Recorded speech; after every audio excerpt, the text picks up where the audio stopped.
Hello, and welcome to the final podcast from the 2026 Old Salt Festival at the Mannix Ranch in the Blackfoot Valley of Montana.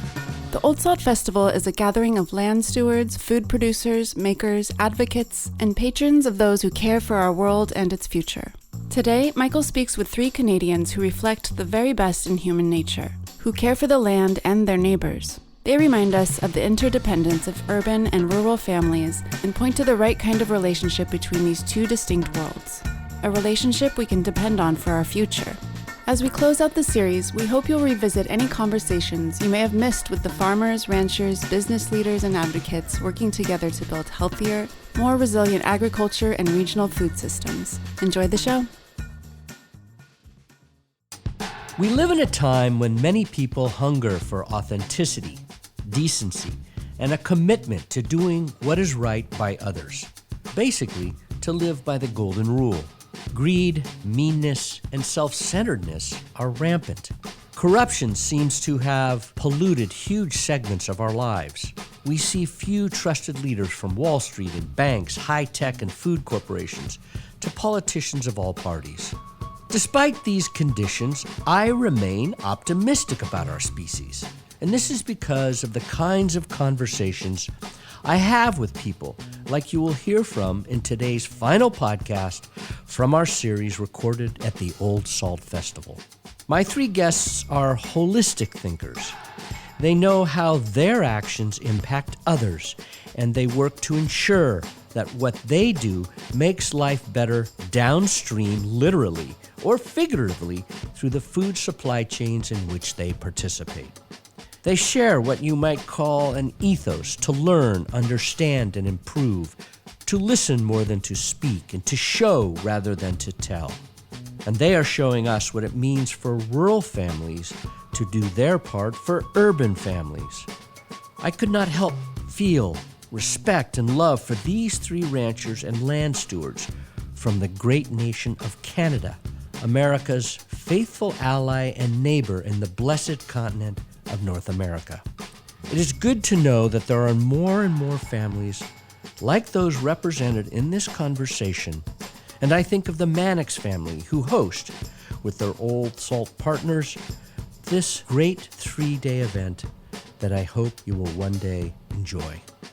So my guests are Glen and Cody Hall, who operate Timber Ridge Land and Cattle Company outside of Calgary, the largest city in the province of Alberta. They produce grass-fed cattle, serve university students, and the residents of Calgary who receive waters that originate from the springs they steward. You will also hear from Sheldon Atwood, past Flipping the Table guest, CEO of Western Ranchlands Corporation, which builds partnerships and advises landowners on how to engage an array of allies to improve the ecological and financial outcomes of working lands. I invite you to listen carefully and take heart that there are people out there like Glen, Cody, and Sheldon who are doing what is needed for our common future. Let's begin. Gentlemen, it's really great to have three Canadians with us here at the Old Salt Festival in Montana, Helmville. I'm with Sheldon, I'm with Cody, and I'm with Glen. And Glen and Cody are from the Timber Ridge Land and Cattle Company in Alberta, and we're here to talk about their operation. But first, why did y'all come to this event? Well, Glen? we came down here because we'd met Cole a couple years ago. Cole Mannix, right? Cole Mannix, yeah, and we were fascinated by the product and company that he's put together, the Old Salts Co-op, and we're into that kind of situation where we want to sell grass-fed beef and market our own product. Mm-hmm. And I think it's great, and the land is kin is just the coolest phrase, and it really hits close to home, because that's what we consider our land at home kin too. Good. So how about you, Cody? Yeah, same principles really. I think as the next generation coming up with my dad and just being able to see firsthand and hear firsthand some of the stories that they've been sharing with me is huge. And I have this really deep appreciation for holistic societies and connectivity between everything. And it comes back from some courses I took in university from Native Studies classes and understanding the relationship between land and animals and people. And it's just something that I've really found a passion in, and I want to be able to just be a sponge at things like these and connect with people and build more enterprises and just know more. I think that's one of the things I took you away were talking from about Sheldon in your last talk about learning. Yeah. You have kind of an indigenous vibe, by the way. Thank you. Cody, I mean, really. Yeah. When I met you, I thought, wow, I got this indigenous vibe. It's cool. Yeah. So, yeah, how about you, Sheldon? You've been here before many times, but talk to us about why you came again this year.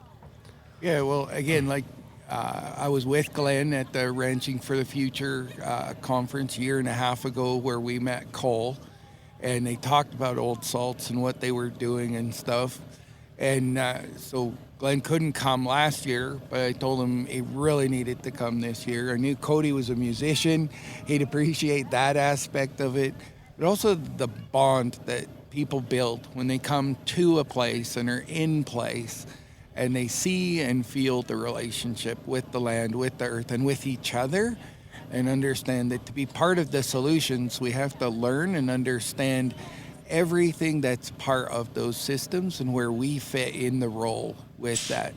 And so Cole had asked me to come back this year and wrap up the sessions, and talk about some of the principles and processes and a philosophy around how we do these things, right? How we pull it all together. And we're going to get into that. Yeah, so that's why I came back, was to do that, and I was really grateful that Glen and Cody could come and join us this year and see it for themselves. Because I think the whole world needs more events like this and more coming together from diverse people, wouldn't you guys say? Mm-hmm. Yeah. For sure. And so that's great, a good description of what this is. So, Glen, describe your operation. We're in Montana, Helmville, a lot of mountains, sage and bottomland with a lot of grass. What's your country like? It's quite similar to this. It's actually we're in the Porcupine Hills, southwest of Calgary. We have lots of rolling carnivorous trees. Lots of headwaters of rivers, springs and creeks. So water's coming right out of the mountains. Right out of the ground. We got them developed springs that we water our cattle from. No cow walks in any of the source of the water, so we do a lot of off-site watering systems. It's a mixed prairie grass, it's not all native, but there's a lot of different species of it in there. We've got about 250 cow-calf operation right now.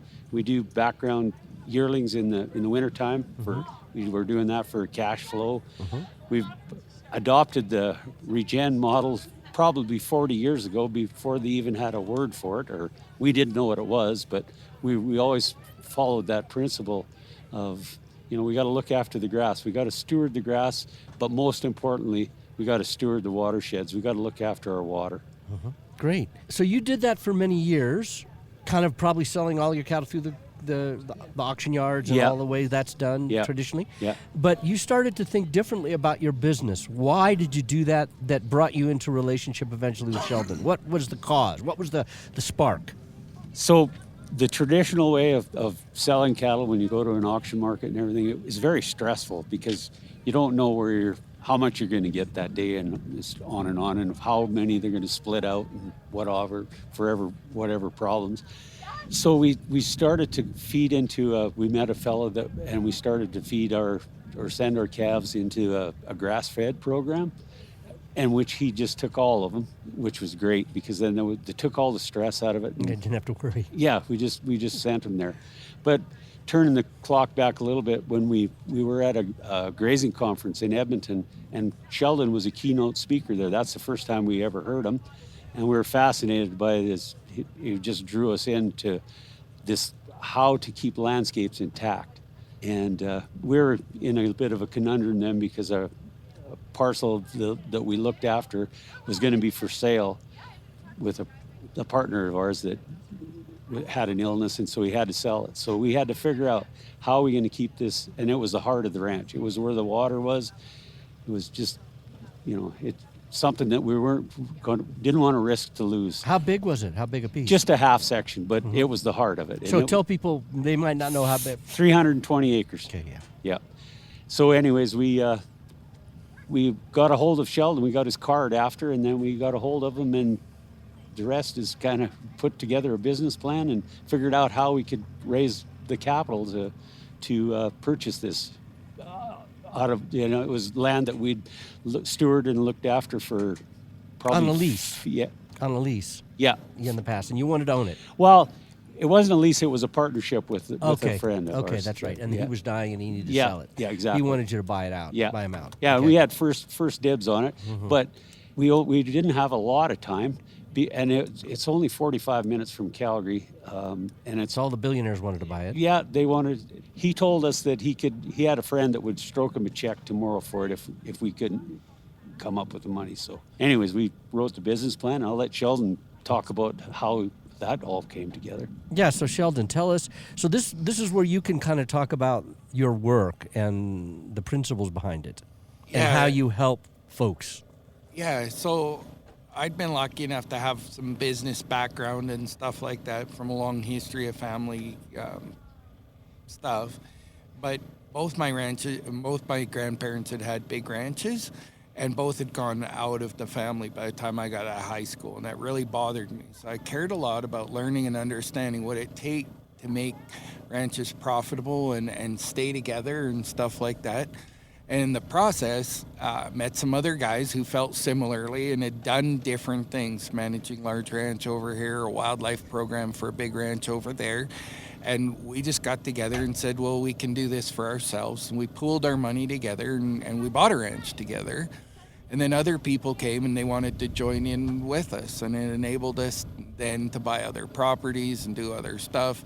And so when I talked at that conference Glen's talking about, I shared these stories of bringing people who aren't necessarily related by blood, but they're related by an idea and a value set onto the capital stack together to own property together, because ecologies and economies of scale work together, right? The bigger it is, the more wildlife you have, the more opportunity you have, the more you can influence the whole ecosystem and stuff, and the lower your overheads per unit of production are. So those things go together, and we did better by being partners than any of us could have done alone.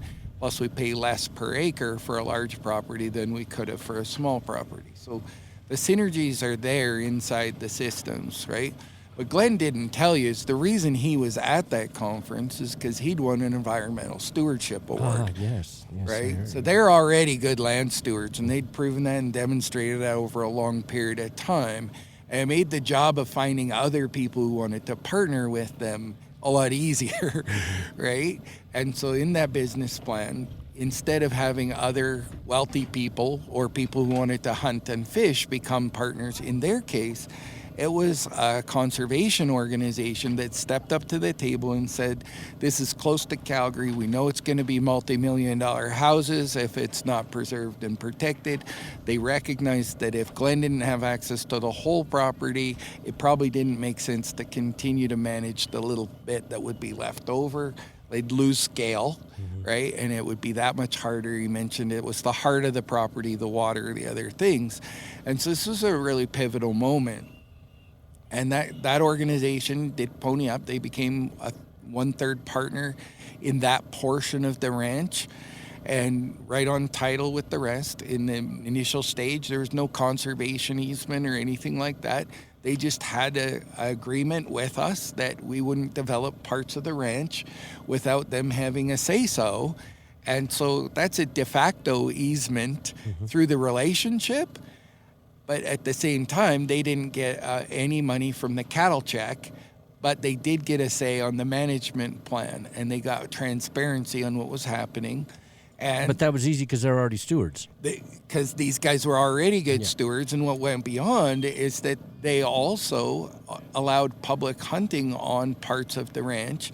and the organization that funded the purchase got some of its revenue from hunting and fishing licenses. Okay. And so there was an alignment in the realization that hunting A and fishing win-win-win. is a part of a healthy ecological system, and having people come out and learn about the stewardship that takes care of God's little creatures and the things they like to hunt and fish for, they're all in alignment, right? And so over the years, Glenn, how many hundreds or thousands of people have now come to Timber Ridge and learned about good management practices from you guys? It's Quite a lot. few. Yeah, the science students from the Lethbridge College come out the environmental science students and the ag students come out every fall when school starts again, and they've, we've done all kinds of monitoring of bats and birds and grasses and ecology, the whole. And that's interesting for you, right? To have Oh that. yeah, absolutely. Yeah, so absolutely. this is kind of goes back to this whole thing about urban and rural too. It's like you're knitting the integration, the understanding of the interdependence by doing this.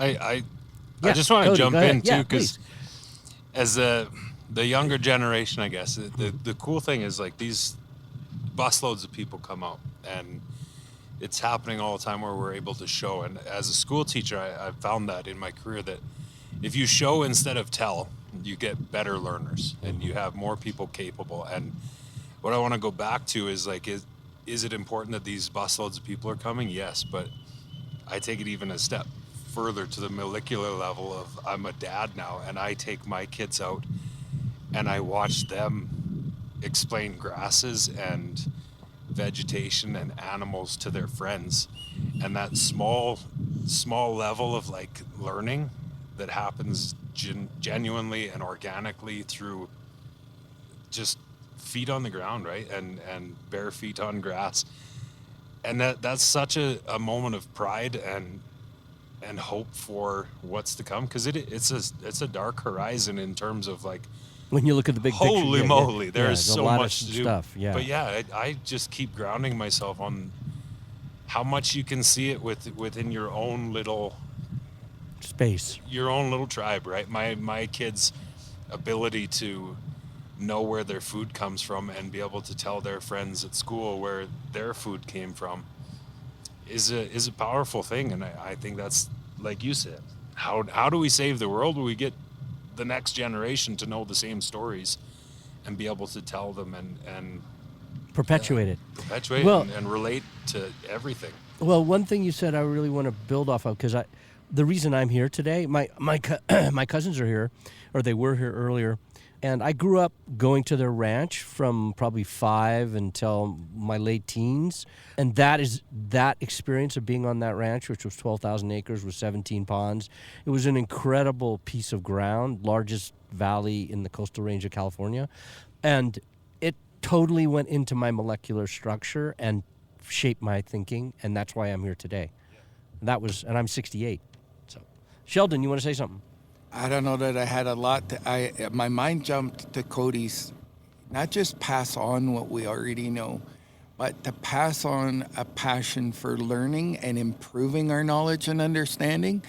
It's one of the things I really admire about Glen and his wife Kelly is they're constantly learning. They're seeking other knowledge and they're reaching out for other people to come be part of their support system and teach them things they don't learn or don't know already, and so they can learn and manage better, right?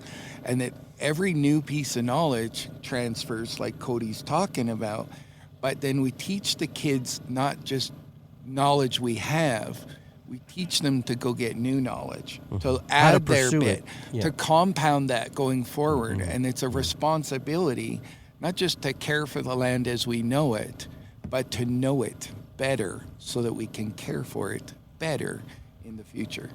Yeah, I like that. Leave it better than you found it. Leave it better than you found it, which is what you said your grandfathers had kind of taught you guys, right? About the land and the soil and the grass. So tell me about your thoughts, Glen, as the main operator now with Next Generation coming in. What is your hope for the next, 10, 15, 20 years of this operation? I hope it continues to improve, and like we were talking before about bringing community back and just people understanding where their food comes from and teaching and the grandkids, and like Cody said, now the kids know, they can tell their friends where, you know, we also have chickens, we have free range chickens, where the eggs come from, where, you know, where the beef comes from, and we're talking nutrient dense beef, or you know, right, it's not all force fed stuff. So I just hope it just keeps growing, and I hope we can add to it. And you mean more land, more sure, you want to get bigger? Well, bigger isn't always better, but we'd like to expand it, because I think it's so important, especially at where the watershed is. If some land comes up for sale, like Sheldon talked about too, we don't want another McMansion built close. Right. You know, we'd rather keep it, because linear disturbance is creates quite a problem for migratory animals and water and everything like that. So yeah.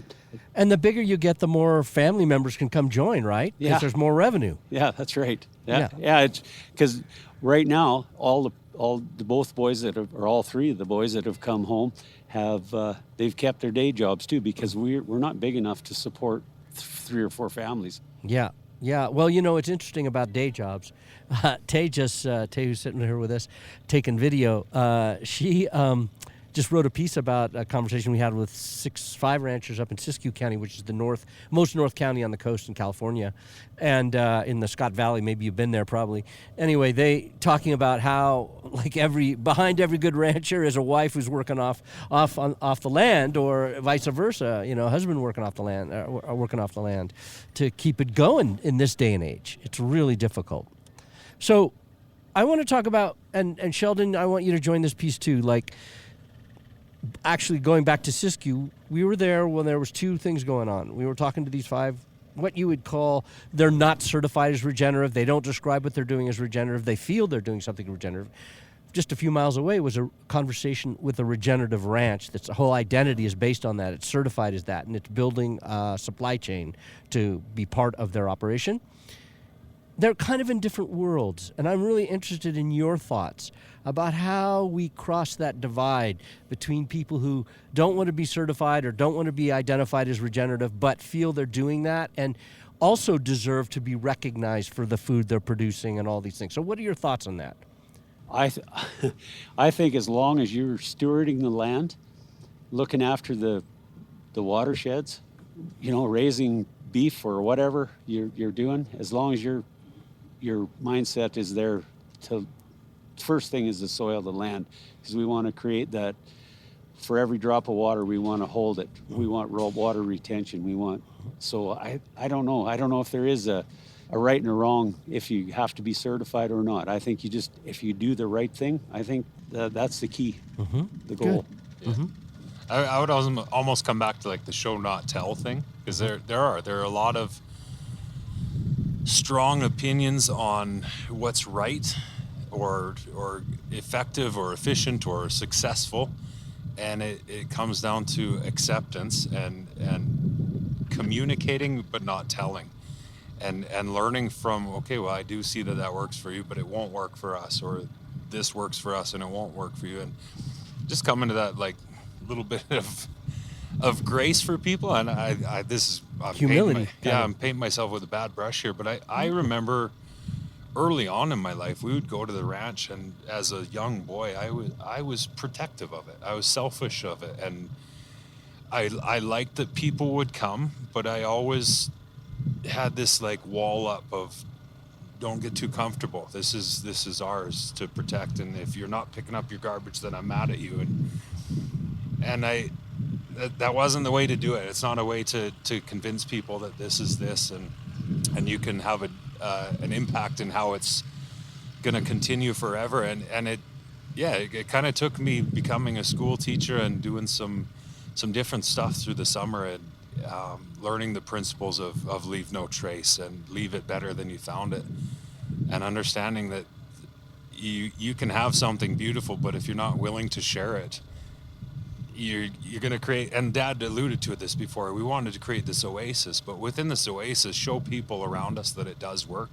Because even in the conversations at Ag meetings and rodeos, and people would be like, you're crazy to fence off that water. It's like, but we're not, because animal husbandry, we have happier cows, happier wildlife, happier grass at the bottom of where the water is running, which results in happier people, which results in more time spent on the land doing what you want to do. And it just, sometimes it's funny to me how hard it is for us to convince the stubborn out of ourselves, right? To just listen to somebody else and be like, yeah, that makes a lot of sense. And I've believed in what they do with water for 38 years of my 42 years. Like, I don't remember being 1, 2, 3, and 4, but from the point of, like they said, fencing off water and trying to explain environmentalists love. Yeah, and trying to explain that to people who are in the same boat, but yeah, we put our cows in and they have water. There's a pond.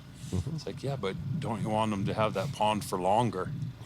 And that's a concept I learned at an early age, and it was just about listening. And I heard another thing at your closing remarks is, Sheldon's if closing we remarks, could simply listen more than we speak, we'd probably be better off. That's good. Sheldon, you want to add anything here? Yeah, I don't know.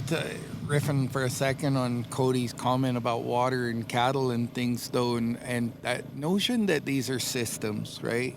And that we're a part of the system, but the livestock are part of the system. The birds and the fish and the other things that rely on that water are also part of the system.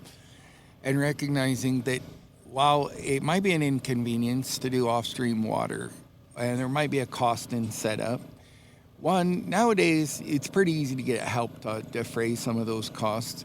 But there's an argument economically as well, right? Calves that are raised on ranches that have clean off-stream water accessible, especially in the drier areas where they would water out of dugouts, where there's fecal material and other dissolved solids that end up in that water, they'll gain up to 50 pounds per calf more per year. They're healthier. On clean water. They're healthier. Their systems aren't dealing with parasite loads and other things, right?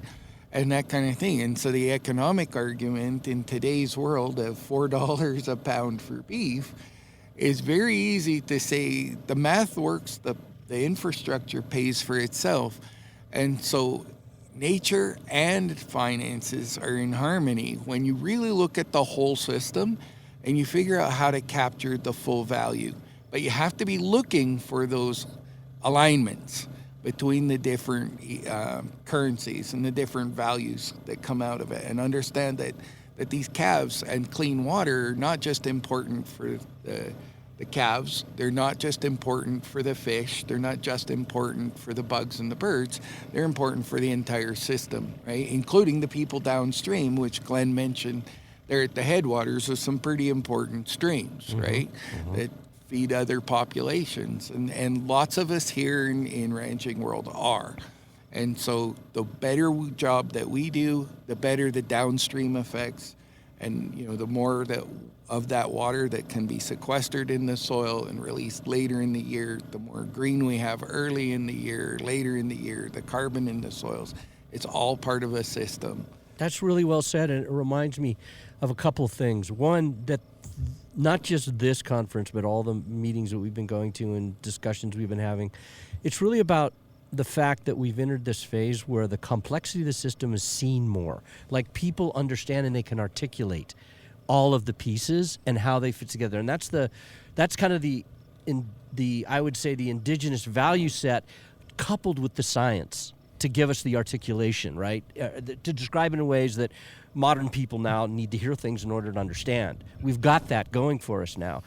The other really important thing that I'm hearing, and I'm thinking about Des Moines, Iowa, where the city of Des Moines is so pissed at the farmers because they can't drink their water because there's so many solids and pollutants from the corn and soy complex down there, right? So the interdependence between urban and rural, you are demonstrating why it's so important and the value of it and how we have to get that way with the whole agricultural system eventually. That's a huge problem, Sheldon, right? I mean, when you think about the middle part of the United States, and you have the same problems probably in the grain belts where you guys are, like that soy grain complex, soy. There's a lot of inputs, a lot of impacts. How are we going to deal with that? Are we going to lift up what you guys are doing and others? I mean, what do you think about that, Sheldon? Yeah, well, definitely everything's part of a system, right? And that there are healthier ways to manage each part of the system, right? And so I'm not going to talk down about what other people are doing in other places, but what we do know is that healthy systems produce more value at lower cost over time. And so Glen and his family, they've been turning cropland that we've acquired recently as part of this new shared ownership model back into perennial grassland, right? Knowing that the cash rent value on your given year might be less, but the long-term reliable value over time at the right scale produces environmental values and other social values and fits into their operation in a way that it's more robust and better stewarded land, people, and finances. Mm-hmm. That's good. Well, we just got a couple minutes left, 2 minutes left. So any parting thoughts, Glen? Why don't we start with you? I don't do very many interviews. I'm not too good at speaking. No, you're doing great. Anyways, when we won the Environmental Stewardship Award, or Alberta Beef and Stewardship Award, the fellow that was interviewing asked us, why do you do all this? What's the benefit of it? And I just simply said, because it's the right thing to do. That's good. That more of the world needs to hear that stuff. Didn't they make a movie on that? With Haley Joel Osment, Pay It Forward? Pay it forward. Yeah. Pay it forward. Pay It Forward? Yep. Yeah.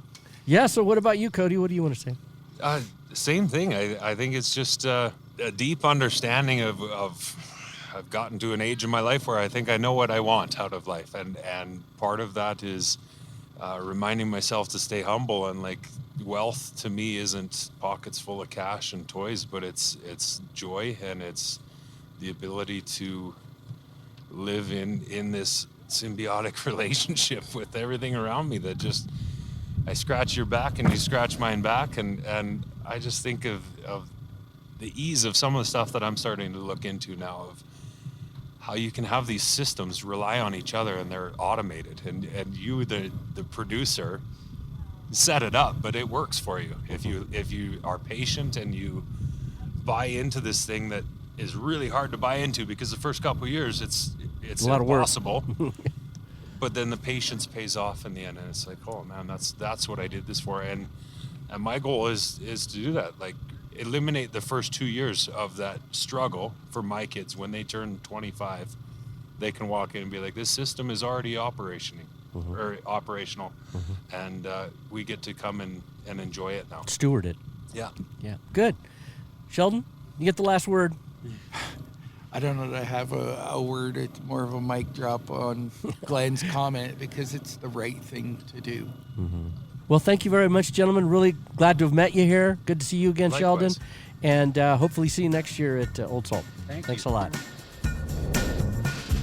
We hope you enjoyed the show, hosted by Roots of Change, a program of the Public Health Institute, a nonprofit organization dedicated to building a healthier world.